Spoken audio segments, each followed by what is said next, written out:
Hello दोस्तों, मैं doctor Vinod Chandwani आप सभी लोगों का आपकी अपनी paid batch doctor Vinod Chandwani में स्वागत करता हूं। दोस्तों, यहां पे हम लोग सीखते हैं एनटीए यूजीसी नेट पेपर 1 और पेपर 2 की पूरी तैयारी। अगर मैं बात करूं मंडे ट्यूसडे वेडनेसडे हम लोग करते हैं पेपर 1, थर्सडे फ्राइडे सैटरडे हमारा होता है पेपर 2 और संडे को होता है हमारा टेस्ट। ठीक है, तो हमने ऑलरेडी स्टार्ट कर दिया है पेपर 1 में कम्युनिकेशन और हमने 2 पार्ट कम्युनिकेशन के कंप्लीट कर लिए हैं, दैट इज कम्युनिकेशन पार्ट 1 और कम्युनिकेशन पार्ट 2। तो आज हमारा जो वो है कम्युनिकेशन पार्ट 3।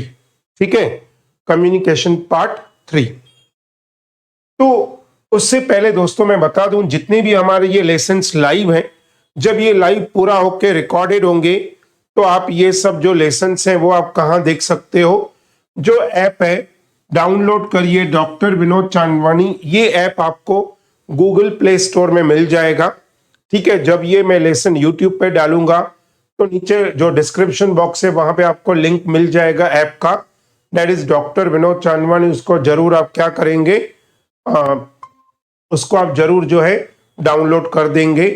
ठीक है, और साथ ही साथ यूट्यूब आपका खुद का चैनल है डॉक्टर विनोद चांदवानी, उसको भी जरूर आप सब्सक्राइब करेंगे। और अगर आपको कोई डाउट है तो व्हाट्सएप पे डाउट सॉल्व कर सकते हो। टेलीग्राम चैनल है डॉक्टर विनोद चांदवानी। तो चलिए दोस्तों स्टार्ट करते हैं। हमारा पहले थोड़ा सा रिकैप करते हैं कि हमने अभी तक क्या क्या किया है। तो देखिए, मैंने आपको गूगल जो प्ले स्टोर है उसका ये ऐप बता दिया है। ठीक है, दिन कम्युनिकेशन का हमने ऑलरेडी कंप्लीट कर लिया है, what is communication process, then types of communication, verbal हमने किया है। हमने ऑलरेडी वर्बल कम्युनिकेशन कंप्लीट किया है और आज हम लोग स्टार्ट करने वाले हैं नॉन वर्बल कम्युनिकेशन। मैसेजेस आ रहे हैं कि सर पेड जो बैच है उसके बारे में बताइए, जो 15 जून से स्टार्ट होगी। थोड़े समय के बाद मैं आपको बता दूंगा। एट प्रेजेंट हम लोग कंटिन्यू करते हैं नॉन वर्बल कम्युनिकेशन। क्या बोल रहा है भाई? Non verbal communication. अब ये नॉन वर्बल कम्युनिकेशन क्या होता है? कोई बताएगा नॉन वर्बल का मतलब क्या होगा? नॉन वर्बल यानी जहां पे वर्बल नहीं होगा, जहां पे वर्बल नहीं होगा, जहां पे ओरल नहीं होगा, रिटन नहीं होगा, बट जेस्चर्स होंगे। जहां पे क्या होंगे? जेस्चर्स, सिंबल होंगे। ऐसे प्रकार की कम्युनिकेशन को हम लोग क्या कहते हैं? Non verbal communication. बहुत बार हम लोग अपना सिर हिलाते हैं, हम अपनी आंखों से जाहिर करते हैं, that is what we can say non verbal communication. अलग अलग प्रकार की नॉन वर्बल कम्युनिकेशन होती है। हाँ हाँ, बोलिए बोलिए सुदर्शन जी, बोलिए सर, सुदर्शन बोलिए सर। एग्जैक्टली इमोशनल इंटेलिजेंस भी अगर हम बात करेंगे, यस बिल्कुल राइट, बिल्कुल right, that is also non verbal communication. तो चलिए एक बार रीड करते हैं। Non verbal communication is a primitive form of communication that does not involve the use of the words. ये एक ऐसा कम्युनिकेशन है जिसमें वर्ड्स यूज नहीं होते हैं। जिसमें क्या यूज नहीं होते हैं? वर्ड्स यूज नहीं होते हैं। That is what non-verbal. Non-verbal communication is a sending or receiving messages of the wordless message. Non-verbal communication is used gestures, posters, facial expression, cues, that is clues, emotions, etc. to convey the message. बहुत important बात है। बहुत बार कभी कभी हमको गुस्सा लगता है तो हम लोग आंखों से ऐसे देखते हैं, ऑटोमेटिकली सामने वाला समझ जाता है। बोल रहे हैं ऑटोमेटिकली यानी ऑटोमेटिकली। ऑटोमेटिकली क्या हो जाता है कि हमको ऑटोमेटिक सामने वाले को समझ में आ जाता है कि ये बंदा क्या है, गुस्से में।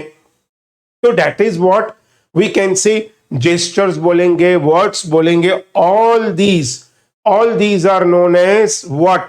Non verbal communication. Types of non-verbal communications are body language, that is kinesics, personal proxemics, meaning attached to the time language, tone of voice, paralanguage, physical environment, physical context. तो ये अलग अलग प्रकार की आपके सामने जो है टाइप्स ऑफ कम्युनिकेशन आप देख सकते हो। These are the different types of communication.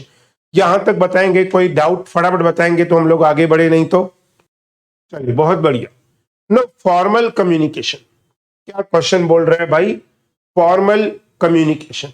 अगर फॉर्मल कम्युनिकेशन की बात करेंगे तो फॉर्मल कम्युनिकेशन का मतलब होता है ऐसा कम्युनिकेशन जहां पे प्रॉपर शिष्टाचार यूज किया हो। जैसे बॉस अपने एम्प्लॉय को बात कर रहा है या उसको मैसेज दे रहा है, या कोई एक एम्प्लॉय दूसरे एम्प्लॉय के साथ बात कर रहा है ऑफिस में कोई भी पर्टिकुलर एक्टिविटी को लेके, तो that is what we can say formal communication. अभी जैसे अगर हम बात करेंगे, मैं लेक्चर ले रहा हूं, आप लोग लेक्चर सुन रहे हो, क्या ये फॉर्मल कम्युनिकेशन है कि इनफॉर्मल कम्युनिकेशन है? फटाफट बताएंगे मुझे। फॉर्मल कम्युनिकेशन, बिल्कुल ये एक प्रकार का क्या है, फॉर्मल कम्युनिकेशन। तो चलिए एक बार देख लेते हैं what is formal communication. In formal communication are used proper channel, certain rules, principles and proper format. बिल्कुल, आप अगर मान लो किसी को लेटर लिख रहे हो, किसी अधिकारी को लेटर लिख रहे हो, तो आप क्या बोलोगे? मेरे प्यारे दोस्त, मेरे प्यारे भैया, मेरे प्यारे साथी। क्या ये फॉर्मल लैंग्वेज हुआ? बिल्कुल नहीं। आपको क्या लिखना है? Respected sir, dear sir. Now this is what a formal language you have to use while writing any kind of formal language, or when you are delivering your information or you want to send your information to someone else who is very elder to you, who you are in the profession, you are in the same profession, or he is your immediate boss. So that is what, in that type you cannot use the informal language, but you have to use what? Formal language. आपको क्या use करना है? Formal language. In this communication, message or information is passed on only through proper channel, mostly in written format such as email, report, circular, memo and notice, etc. In business organization, a formal communication is created by management to proper hierarchy level. जो hierarchy level होती है उसके हिसाब से क्या होता है, जो है हम लोग यूज करते हैं कौन सा प्रकार का लैंग्वेज? Formal language. तो फॉर्मल लैंग्वेज ज्यादातर जो है ऑफिसेज में यूज होता है। बिल्कुल ठीक है, चलिए आगे बढ़ते हैं। Informal communication. No, what is informal communication? जी जी बोलिए। बिल्कुल बिल्कुल, आपके यहां से बहुत आवाज आ रहा है सुदर्शन जी। सुदर्शन सर आपके यहां से थोड़ा सा, हाँ ठीक है, समझा, बरोबर है आप जो बोल रहे हो, बिल्कुल बरोबर है, राइट, ठीक है। चलिए यहां पे क्या बोल रहा है? Informal communication. Now what is informal communication? भाई मान लो मैं, विजय, सुदर्शन सर और दीक्षा, हम लोग एक कंपनी में काम करते हैं। हम लोगों के लंच का समय है 1:30 बजे। 1:30 से लेके 2 बजे तक हम लोग चैटिंग भी करते हैं आपस में और लंच भी करते हैं, यहाँ वहाँ का जो है थोड़ा सा डिस्कशन भी चल रहा है।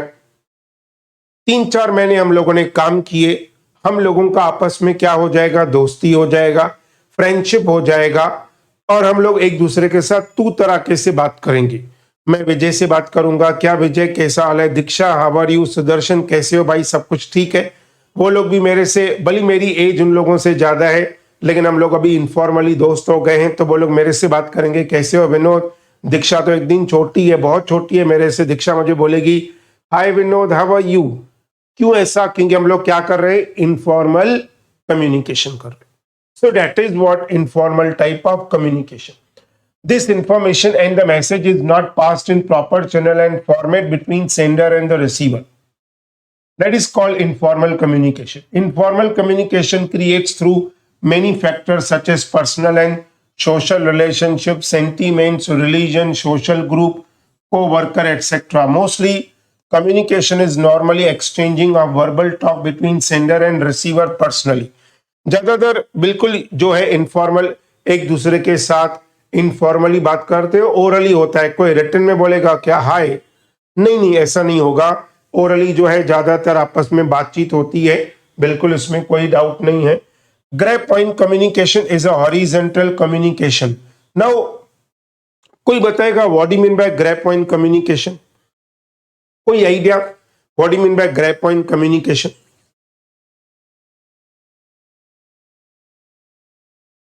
Okay, very good. विजय कह रहे हैं it is a one kind of informal communication between two colleagues. चलिए अभी हम लोग समझ लेते हैं कि व्हाट इज इनफॉर्मल कम्युनिकेशन। या यहाँ पे हम लोग जो क्वेश्चन था वो हम लोग कर रहे हैं। क्वेश्चन क्या था भाई? Grey point communication. अभी ग्रे पॉइंट कम्युनिकेशन का मतलब क्या है? मान लो मैंने एक कोई भी बात बनाई, मान लो मैंने कहा जो भी मुझे कोई भी बात, र्यूमर्स फैलाना है, कुछ भी करना है, कुछ भी करना है, तो मैंने एक मैसेज बनाया कि कल से हमारे यहाँ पे यानी महाराष्ट्र में मास्क पहनना जरूरी है, सैनिटाइजर जरूरी है। हालांकि पहनना चाहिए, जब तक ये पैंडेमिक का सिचुएशन प्रॉब्लम क्रिएट खत्म नहीं हो जाता है तब तक हमको मास्क, 2 गज की दूरी, सैनिटाइजर यूज करना बहुत जरूरी होता है और है भी। बट मान लो समझो गवर्नमेंट ने कोई ऑर्डर निकाला या नहीं निकाला, मैंने उल्टा बोला कि मास्क पहनना जरूरी नहीं है, सैनिटाइजर जरूरी नहीं है, ऐसा कुछ भी नहीं है, और मैंने ये कोई मैसेज बनाया, ठीक है, और ये मैसेज मैंने क्या किया, दीक्षा को भेजा। अभी दीक्षा चुप करने वाली नहीं है, दीक्षा को लगा अरे यार ये तो बहुत बढ़िया है। दीक्षा ने क्या किया, ये मैसेज भेज दिया विजय को, ठीक है। फिर विजय ने क्या किया, ये मैसेज भेज दिया सुदर्शन को। अभी सुदर्शन के कांटेक्ट में मान लो 100 लोग हैं, 100 लोगों को मैसेज भेजा, 100 लोगों ने 1000 लोगों को मैसेज भेजा, 1000 लोगों ने 10,000 लोगों को भेजा। ऑटोमेटिकली ये मैसेज क्या हो गया, फैल गया। That is what we can say grapevine communication. Grapevine का मतलब होता है र्यूमर्स फैलाना। जैसे मुझे मेरे बॉस तक कोई बात पहुंचानी है, मैं खुद नहीं जाना चाहता, फिर मैंने किसी और दोस्त को बोला जो मेरे साथ एम्प्लॉय है, उसने किसी और को बोला, उसने किसी और को बोला, और बात घूमते घूमते घूमते कहां तक चली गई, बॉस तक चली गई। लेकिन एक बहुत बड़ा फंडा यहाँ पे क्या होता है, जो मैंने ओरिजिनल मैसेज बनाया है, लोग क्या करते हैं उसको तोड़ मरोड़ के पता नहीं क्या क्या ऐड डिलीट करके मैसेज जब वहां तक जाता है पूरा फिल्टर्ड मैसेज जाता है, पूरा फिल्टर्ड, यानी कि जो मैंने बोला होगा और जो वहां तक गया टोटली डिफरेंट होगा, टोटली क्या होगा, different. So that is what grapevine communication. तो बताइए ग्रे पॉइंट कम्युनिकेशन का कंसेप्ट समझ में आया? What do mean by grapevine communication? बिल्कुल, grapevine communication is a horizontal communication same level या same helical level channel which is related to those persons who are associated with informal communication system. Thus, informal communication is also known as gray point communication. It includes rumors, gossip, baseless news, propaganda, and distorted fact, etc. In this type of network, information does not flow in a particular direction. मैंने आपने देखा diagram बनाया, कोई circle यहां जा रहा है, कोई सर्किल यहां जा रहा है, कोई सर्किल यहां जा रहा है, कोई सर्किल वहां जा रहा है, क्योंकि प्रॉपर फॉर्मेट नहीं फॉलो किया, कोई भी प्रॉपर फॉर्मेट नहीं था। So this is what we can say informal. ऐसा नहीं बोलना कि ग्रे पॉइंट जो informal communication grapevine communication है। ग्रे पॉइंट एक प्रकार का इनफॉर्मल कम्युनिकेशन है। You should not say that कि इनफॉर्मल कम्युनिकेशन जो है वो ग्रे पॉइंट है, नहीं नहीं, ग्रे पॉइंट एक प्रकार का क्या है, इनफॉर्मल कम्युनिकेशन है। तो बताइए यहां तक कोई डाउट किसी को, या बढ़े आगे? चल, interdepartmental communication. Now what is interdepartmental communication? एक छोटा सा एग्जांपल लेते हैं। What is interdepartmental communication? देखिए इंटरडिपार्टमेंटल कम्युनिकेशन क्या है। मान लो ये एक कंपनी है, इस कंपनी में बहुत सारे डिपार्टमेंट्स हैं। Suppose purchase department, sales department, example purchase department, sales department, marketing department, ठीक है, टेक्नोलॉजी डिपार्टमेंट, या फिर और मान लो आईटी डिपार्टमेंट एटसेट्रा। अभी जब ये सब डिपार्टमेंट्स आपस में एक दूसरे से बात करेंगे, then that is known as what, inter departmental communication. तो इनको क्या कहा जाएगा, inter departmental communication. So I hope you understand what is inter department. Word तो क्लियर है, बट फिर भी हमारा कंसेप्ट है समझना कि what is inter departmental communication. ठीक है, चलिए पढ़ते हैं। Small organization communicates in very simple way, but large organization needs an efficient system by which can communicate and provide information quickly among various departments. For this purpose, organization uses memo, circular, notice, office order, etc. हमने देखा है, अभी मान लो जैसे कि अगर मैं बात करूं, मैं किसी कॉलेज में पढ़ा रहा हूं, प्रिंसिपल मैम को कोई भी पर्टिकुलर मैसेज भेजना है, बहुत सिंपल है, हमारा एक ऑफिशियल ग्रुप है व्हाट्सएप का, एक मैसेज भेज दिया, ऑटोमेटिकली सबको पता चल जाएगा। लेकिन अगर मैं बात करूं, बहुत बड़ी कंपनी है, रिलायंस कंपनी है, टाटा कंपनी है, क्या वहां पे इतना आसानी से मैसेज पहुंचाना आसान होगा? क्या नहीं। वहां पे हमको क्या करना पड़ेगा? इंटर डिपार्टमेंटल कम्युनिकेशन का जरिया बनाना पड़ेगा, जहां पे हमको ये सब मेथड अपनाने पड़ेंगे। Memorandum, memorandum, that is memo, is a written by employer to employee for communicate some information such as meeting time, visiting time, etc. कल इतने बजे आपका मीटिंग है, कल इतने बजे आपको आना है, कल इतने बजे ये मीटिंग है, कल इतने बजे ये है, कल इतने बजे वो है। तो बॉस क्या करेगा, पहले से ही सब कुछ एक मेमो में बता देगा, एक मेमोरेंडम में बता देगा। तो जैसे ही वो एम्प्लॉयज को पता चल जाएगा और एम्प्लॉयज उसी टाइम पे क्या करेंगे, मीटिंग ज्वाइन करेंगे कॉन्फ्रेंस हॉल में। और आजकल अगर पेंडेमिक है तो आजकल ऑनलाइन भी मीटिंग्स चल रही हैं, बिल्कुल कोई डाउट नहीं है।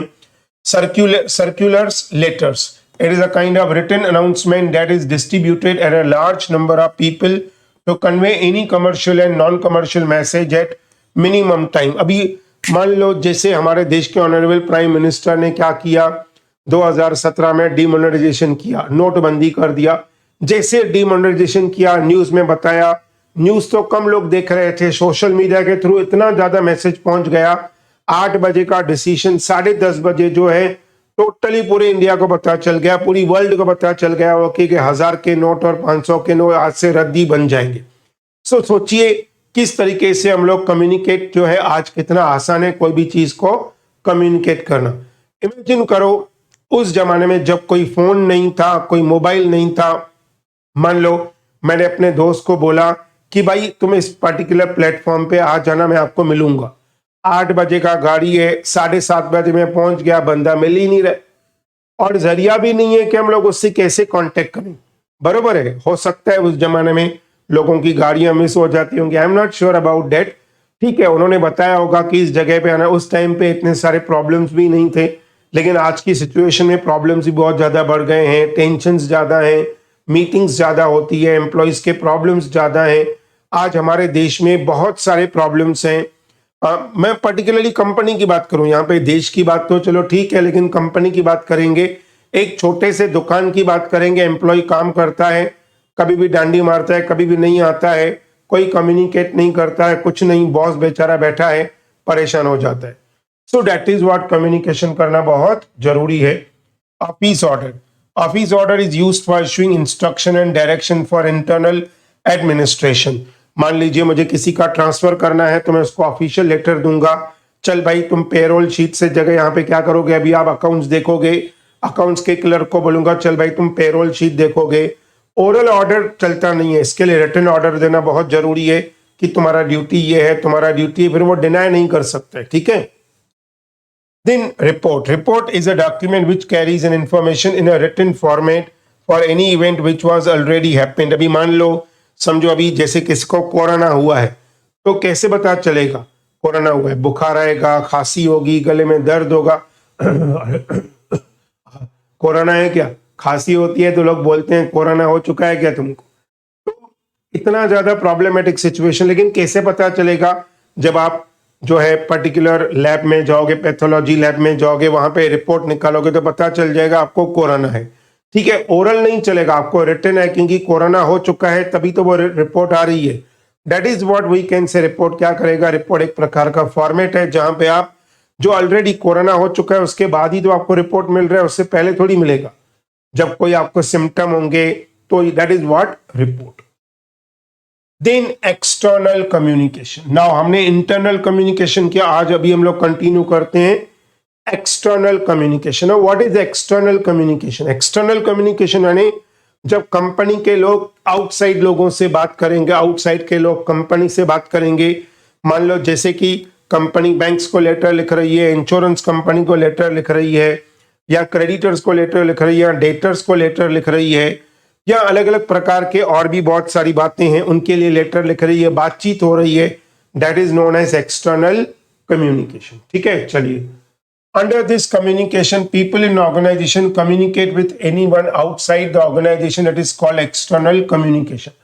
Outside people may be client or customer, dealer or distributor, media, government, journal, public, etc. Mode of communication may be used in form of graph, charts, email, fax, form of questionnaire, letter, newsletter, press release, invitation, leaflet, brochure, handbills, manual. बहुत सारे जरिए हैं.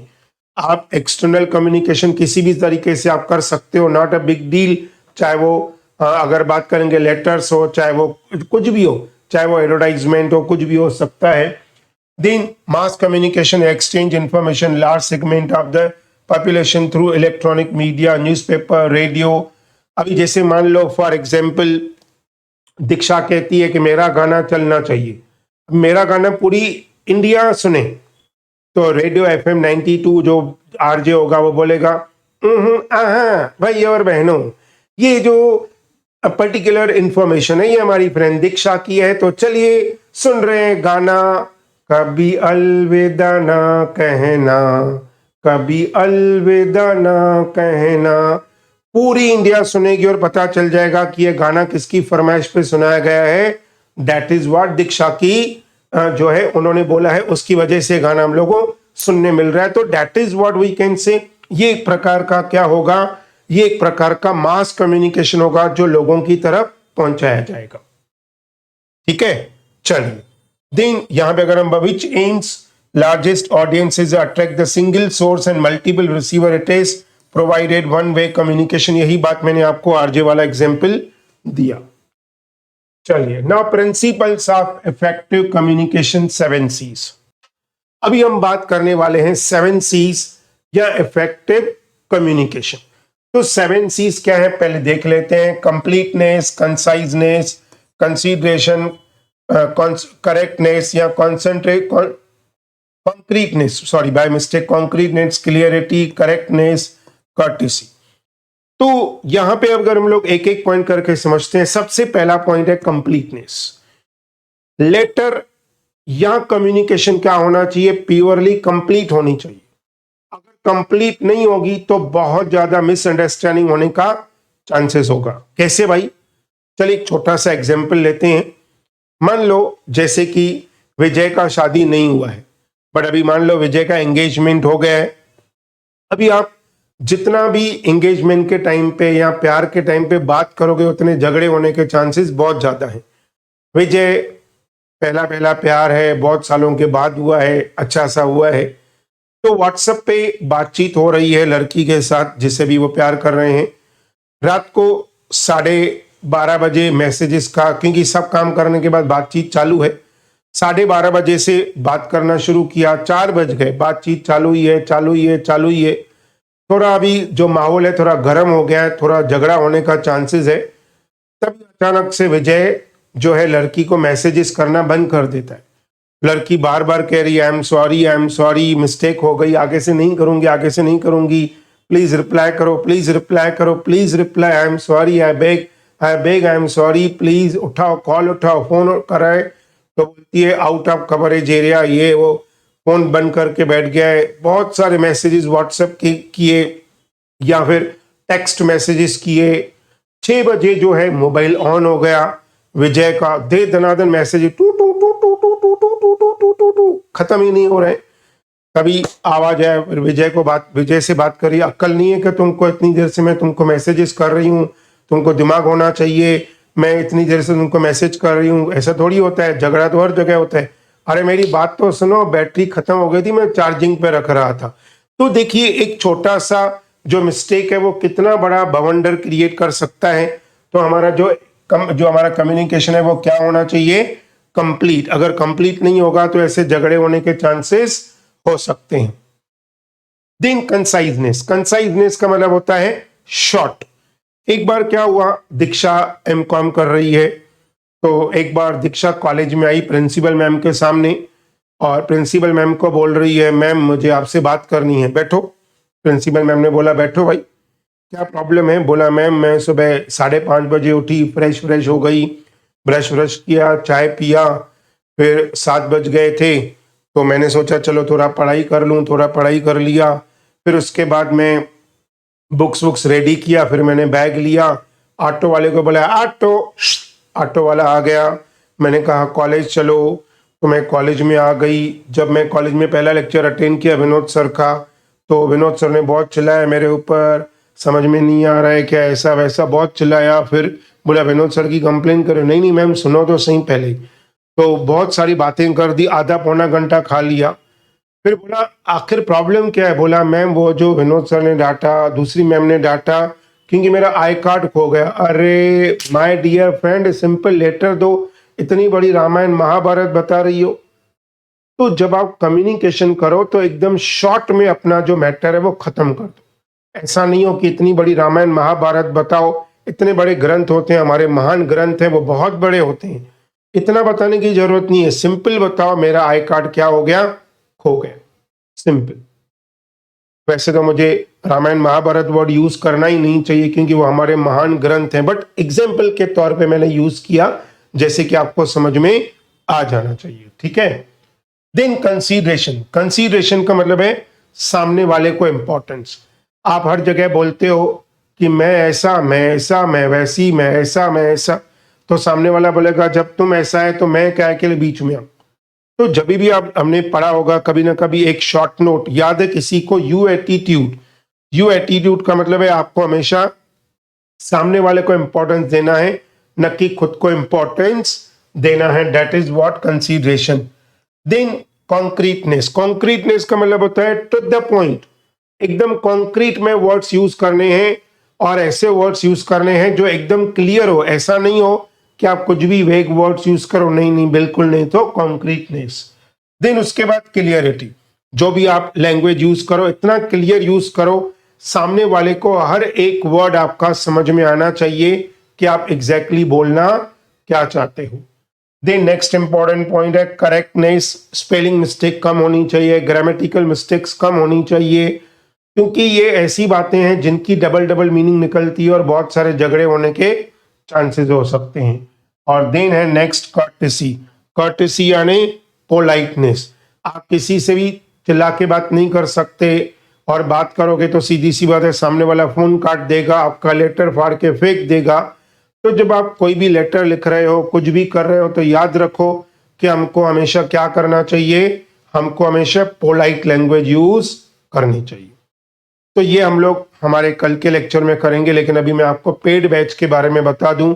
जो हमारी paid batch है वो कभी से स्टार्ट होगी मैं आपको बता देता हूं। जो हमारी पेड बैच है वो 15 जून से स्टार्ट हो जाएगी, ठीक है। पेपर 1 का फीस है 4000, पेपर 2 का फीस है 6000। ये है गूगल पे का नंबर, ठीक है। और इसके अंदर नोट्स इंक्लूडेड है, बिल्कुल 6 डेज ए वीक 8:30 लेक्चर होगा और 9:15 तक लेक्चर होगा डेली, और हर संडे टेस्ट होगा। ये आप या तो आप गूगल पे के थ्रू पेमेंट कर सकते हो, या तो फिर आप बैंक के थ्रू ट्रांसफर कर सकते हो। Not a big deal, choice is yours, ठीक है। अगर आपको नोट्स चाहिए तो पेपर 1 के 1500, पेपर 2 के 1800 आपको पूरा पीडीएफ मिल जाएगा। लास्ट डे रिवीजन भी आपको कॉमर्स के अवेलेबल है 500 रुपीज में। और मैंने बताया जैसे कि गूगल प्ले स्टोर से जो है आप क्या करोगे, ऐप डाउनलोड करोगे डॉक्टर विनोद चांदवानी। आप कुछ भी बाय करो नहीं करो, कुछ भी करो, आप उस पर्टिकुलर ऐप को डाउनलोड करो, आपको जितने भी वीडियोस हैं, नोट्स हैं, ऑटोमेटिकली मिलते जाएंगे। ये बात अपने तक ही मत रखो, आप अपने दोस्तों को भी बताना जरूरी समझो, क्योंकि विद्या दान जो है वो सबसे बड़ा दान होता है। तो प्लीज मेरा रिक्वेस्ट है, यहाँ तक ही सीमित मत करो, अपने दोस्तों को, फ्रेंड्स को, सबको ये बातें शेयर करो। वो भी बिल्कुल चाहें तो लेक्चर रात को 8:30 बजे अटेंड कर सकते हैं फॉर द टाइमिंग। तो चलिए दोस्तों, यहाँ पे आज का हम लोग विराम लेते हैं। कल हमारा लेक्चर 8:30 बजे शुरू हो जाएगा। Till time take care, bye bye, शब्बा खैर, गुड नाइट। मिलते हैं कल रात को 8:30 बजे। बाय बाय दोस्तों।